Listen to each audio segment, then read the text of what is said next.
નબળા કરશો તો જીવતા જીવે તમે મરેલા જેવા રહેશો. તમારા જીવનમાં શાંતિ કે આનંદ નહીં હોય. કાળની ઈચ્છા જ્યાં મળે જો ભક્ત હો મહાકાલ. કાળ એટલે મૃત્યુ, કાળ એટલે સમય.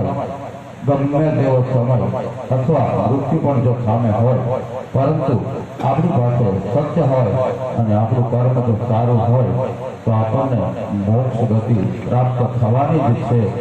આપણું સ્વાગત ભગવાન કરવાના જ છે તેવી આપણને ખબર જ રહે છે. એના ફળ સ્વરૂપ આપણને મૃત્યુનો કે ગમે તેવા સમયનો ભય લાગતો નથી. સંત વાણી એટલે શું? આપણે ભજન ગાઈએ છીએ.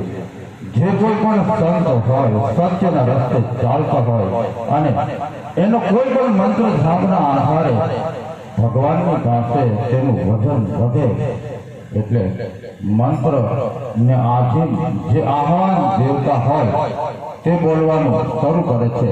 ભક્તનો પ્રાર્થનાનો અવાજનો સ્વીકાર કરીને પરમાત્મા એની સાથે જે સંવાદ કરે છે તે વાણી સ્વરૂપ વણી લેવામાં આવે છે અને તેને ભજન કે ગરબા તે સ્વરૂપમાં ગાવામાં આવે છે. પરંતુ ઘણી વખત આપણે સંત વાણી સાંભળતા હોય, ભજન સાંભળતા હોય તો એમાં આપણે વાતોમાં હોઈએ અથવા ભજનની કડી સમજાય નહીં તો એના શબ્દોનો મર્મ અર્થ સમજાય નહીં અને એના ફળ સ્વરૂપ આપણા જીવનમાં તેવું આચરણ થાય નહીં તો તે વાણીનો ઉપયોગ આપણે કરી શકીએ નહીં, એનો ફળ પામી શકીએ નહીં. એટલે બને ત્યાં સુધી ભજનની એક એક શબ્દની સાથે સંવાદ વાણી સ્વરૂપ જો સમજાવવામાં આવે તો દરેકને સમજાય. અને પહેલા તો સવારે 4-5 વાગ્યા સુધી ભજન ચાલતા, તો તેવી જ રીતે એક એક કડી ગાય અને પછી એના મર્મ સમજાવવામાં આવતા હતા. એના ફળ સ્વરૂપ દરેકના જીવનમાં આનંદ અને શાંતિ હતા.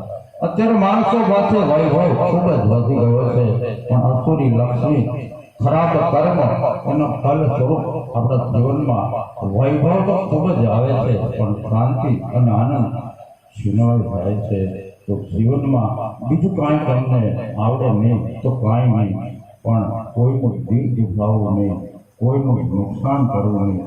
મન કર્મ અને ભજનથી આપણી કાંઈ ભૂલ ન થાય, એનું નામ જ ધર્મ છે. ચામુંડા માત કી જય. બોલ ચામુંડા માત કી જય. આ માતાજીનો હું સતત પાઠ ગાઉં છું. આપણે શ્રીમદ ભાગવત સપ્તાહનું આયોજન કર્યું છે. તેના ફળ સ્વરૂપ આપણા તમામ પિતૃઓને મોક્ષ ગતિ પ્રાપ્ત થાય છે અને થાય જ છે. એમ આ માતા ચામુંડાનો સતત પાઠ જો ધૂપ દીપ અને નિવેદનથી વ્યવસ્થિત રીતે ગાવામાં અને જીવનમાં આચરણ સ્વરૂપ જો લેવામાં આવે તો 60 પેઢી કરી થાય. કેટલી પેઢી? 60 પેઢી. ધૂપ દીપ નિવેદનથી કરે સતતનો પાઠ એવા ભક્તની સહાયથી પેઢી કરશે 60. ચોટીલા ડુંગર ઉપર પાઠ કરે એક વાર ભવબંધનથી છૂટશે એક દી તત્કાળ. આમાં ધૂપ એટલે શું, દીપ એટલે શું, નિવેદ એટલે શું? તમે સામાન્ય અવસ્થામાં એવું જ સમજો કે ધૂપ એટલે અગરબત્તીનો ગુગળનો ઈ ધૂપ તો છે. પછી દીપ એટલે આપણે દીવો પ્રગટાવીએ છીએ અને નિવેદ એટલે માતાજીને આપણે લાગતી કે જે કંઈ ભોગ માને ધરાવીએ છીએ તે નિવેદ અને તે દીપ અને તે ધૂપ તો ખરા જ, પણ ઓલું નથી કહેતા કે 1 રૂપિયાની નોટ એક જ બાજુ જો છાપેલી હોય તે બજારમાં ચાલે નહીં. એવી જ રીતે ફક્ત ભગવાનને ધૂપ દીપ અને નિવેદ આપણે કરવાથી આપણા જીવનમાં શાંતિ અને આનંદ નથી આવતો. પણ ધૂપ એટલે શું કે આપણા જીવનમાં એટલું સત્ય હોય અને એના ફળ સ્વરૂપ જગતમાં આપણી સત્યની રાહ છે, એની સુગંધ, એની ચર્ચા જ્યારે દુનિયામાં થાય તો એને સિક્કાની બીજી બાજુનો ધૂપ કહેવામાં આવે છે. દીપ એટલે આપણે એવું જીવન જીવીએ કે પ્રથમ તો આપણા કુટુંબનો, પરિવારનો અને સમાજનો પણ જીવનમાં પ્રકાશ આવે તેવો પ્રયત્ન કરીએ. એનું કહેવાય દીપ સિક્કાની બીજી બાજુ નિવેદ. એટલે આપણે અહીંયા ભવ્ય કથાનું આયોજન કર્યું છે. તેની સાથે સાથે આપણે વર્ષમાં એક જ વખત કુલદેવી માતાને નિવેદ ધરાવ્યો છે. આપણે આ 7 દિવસ ભજન અને ભોજનનો પૂર્ણ સમાજને આનંદ અને લાભ આપ્યો છે. તેવા ફળ સ્વરૂપ આપણા તમામ દીકરીઓને મુક્તિ પ્રાપ્ત થાય છે અને આપણને પણ મુક્તિ મળે છે. જીવનના પુરુષાર્થના 4 પગથિયા છે: ધર્મ, અર્થ, કામ અને મોક્ષ. ધર્મ એટલે તમે સામાન્ય રીતે ધૂપ ધુમાડા કરી લો, એ તો ખરું. પછી મેં તમને કીધું તમારું આચરણ છે, દીપ, નિવેદ, આ બધું શ્રેષ્ઠ એ ધર્મમાં આવી જાય. અર્થ એટલે न्याय नीति थी ईसाफी मुसाफिर सबसे बड़ा पैसा था कि આપણું પરિવારનું ગુજરાન ચલાવવા માટે પૈસો પલ જરૂરી છે. તો ન્યાય નીતિથી ભ્રષ્ટાચાર મુક્ત થઈ અને એવી સ્ટોરી લક્ષ્મી આપણામાં ઘરમાં આવે તો આપણી ત્રીજું પગથિયું કામ એટલે ફક્ત સ્ત્રી પુરુષનું મિલન એટલું નથી. કામ એટલે આપણા પરિવારની કોઈ પણ પ્રકારની વસ્તુ લાવી, કોઈ પણ ઈચ્છા હોય તેનું પૂર્ણ કરવું. અને મોક્ષ એટલે આવું બધું આપણી કામના, આપણું ધર્મ, આપણે પૂરી લક્ષ્મી કમાવે તે અર્થ, આવું બધું કરવાથી આપણા જીવનમાં મોહનો અંત આવે. મોક્ષ એટલે મોહનો શ્રય, મોહનો નાશ થવો, એને કહેવાય મોક્ષ. એ મર્યા પછીની પ્રવૃત્તિ નથી, પણ આપણા જીવનમાં ધીરતા ધીરે આપણને કોઈ પણ જાતની ઈચ્છા ન હોવી તેને મોક્ષ કહેવાય. અને પછી જ્યારે આપણે આ કાયા છોડીએ છીએ તો મૃત્યુ તો કાયાનું થાય છે.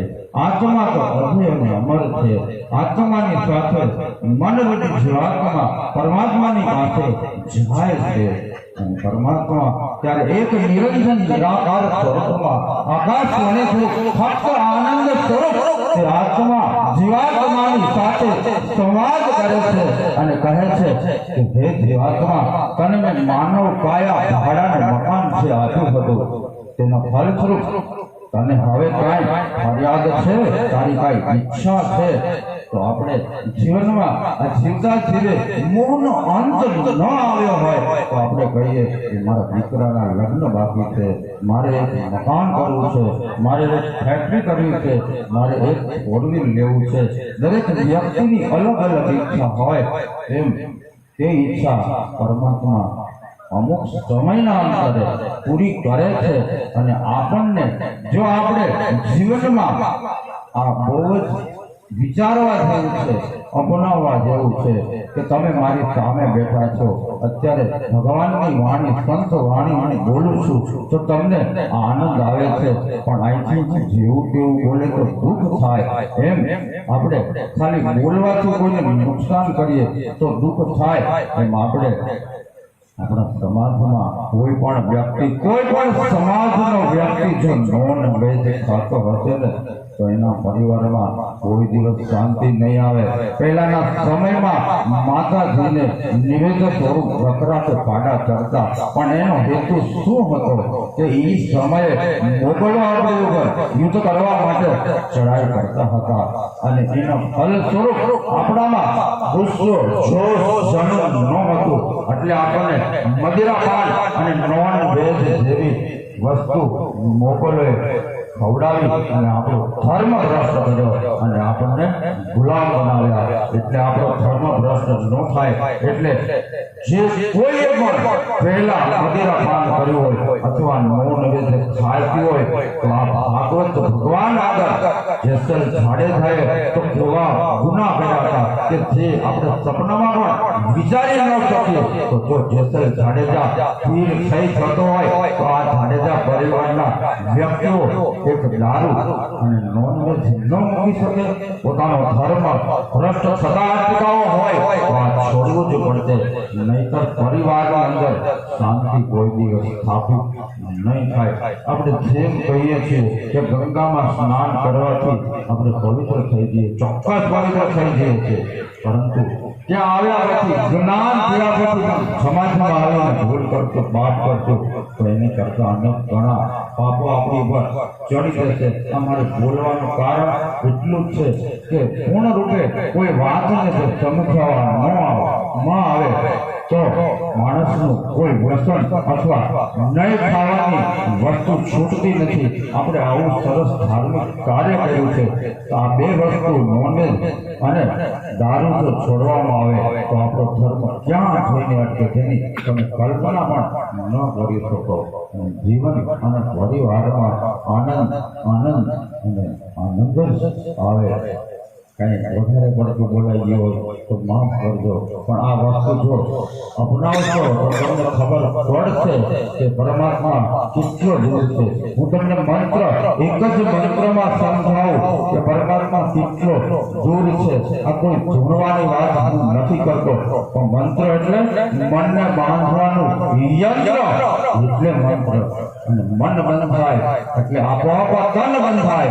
મન અને તન બંધાય અને એ પરમાત્મામાં વિલીન થાય તો આ આત્મા સ્વરૂપ આત્મા રામ જાગૃત થાય. ભગવાન શ્રી કૃષ્ણએ શ્રીમદ ભાગવત કથા કીધી છે અર્જુનને. એમાં અર્જુન કોણ, રથ કોણ, શ્રી કૃષ્ણ કોણ, ઈ સમયમાં ઈ ઘટના ઘટી ગઈ. આપણને શું લાગે વળગે? આપણને ઈ લાગે વળગે કે શ્રીમદ ભાગવત ગીતામાં ભગવાન શ્રી કૃષ્ણ એટલે આત્મા, રથ એટલે કાયા, ઘોડો અથવા અર્જુન એ મન રૂપી ઘોડો. આ મન રૂપી ઘોડો અર્જુનને સારથી જો ભગવાન આત્મારામ કૃષ્ણ બને તો આપણા જીવનમાં શાંતિ થવાય. જય માતાજી.